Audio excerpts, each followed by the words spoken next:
करना, पालन करना, नाना प्रकार की उसकी शक्तियां हैं। समुद्र और तरंग भेद हो गया, उसको बोला गया समुद्र, और उसी में जो लहरें उठती उनको कहा गया तरंग। अब ज्ञान से देखिए तरंग का नाम क्या हुआ, क्यों हुआ?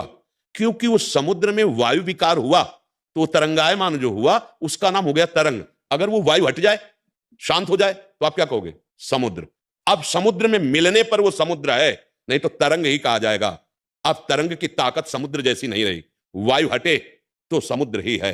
एक बूंद समुद्र का अलग रहेगा तो अस्तित्वहीन रहेगा, और वो बूंद गिर जाएगा तो अगाध समुद्र कहा जाएगा। अभी आप अलग हैं, आप अपनी शक्तियों को भूल चुके हैं, अपने स्वरूप को भूल चुके हैं, अभी आप तरंग हैं।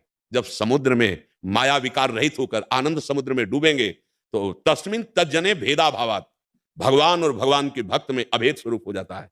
पर भक्ति की गई दासत्व से तो ऊंची स्थिति में भी दासत्व रहता है। भक्ति की गई जोई जोई प्यारो करे सोई में भावे, तो स्थिति यही रहती है। वो कभी शक्ति का प्रदर्शन या शक्ति की याचना या शक्तिवान हूं ऐसा अनुभव नहीं करता। जैसे महान शक्तिशाली हनुमान जी का अपना परिचय भगवान श्री राम को क्या दे रहे हैं? एक मैं मूढ़ मंदवस, मैं मूढ़ हूं, मंद, कुटिल, हृदय अज्ञान, और ज्ञानी नाम अग्रगण्यम, और जेहगिर चरण दे हनुमंता चले सगा पाताल तुरंता, महान बलशाली अतुलित बलधामम हेम शैलाभदेहम धनुजवन कृशानुम ज्ञानी नाम अग्रगण्यम।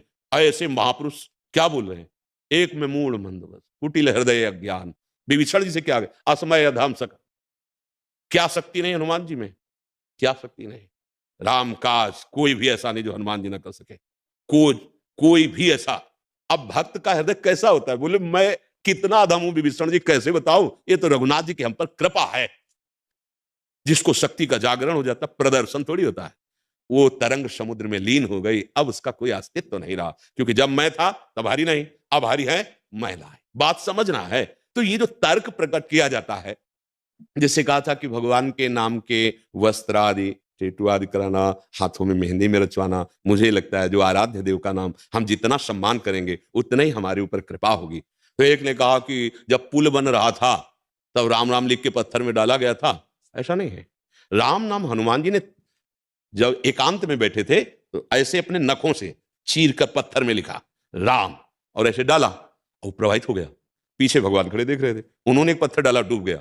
भगवान सकुचा गए। हनुमान जी ने कहा प्रभु पत्थर में नाम का सहारा हो गया इसलिए तर गया, और आप अपने कर कमल से जिसे छोड़ देंगे डूब ही जाएगा।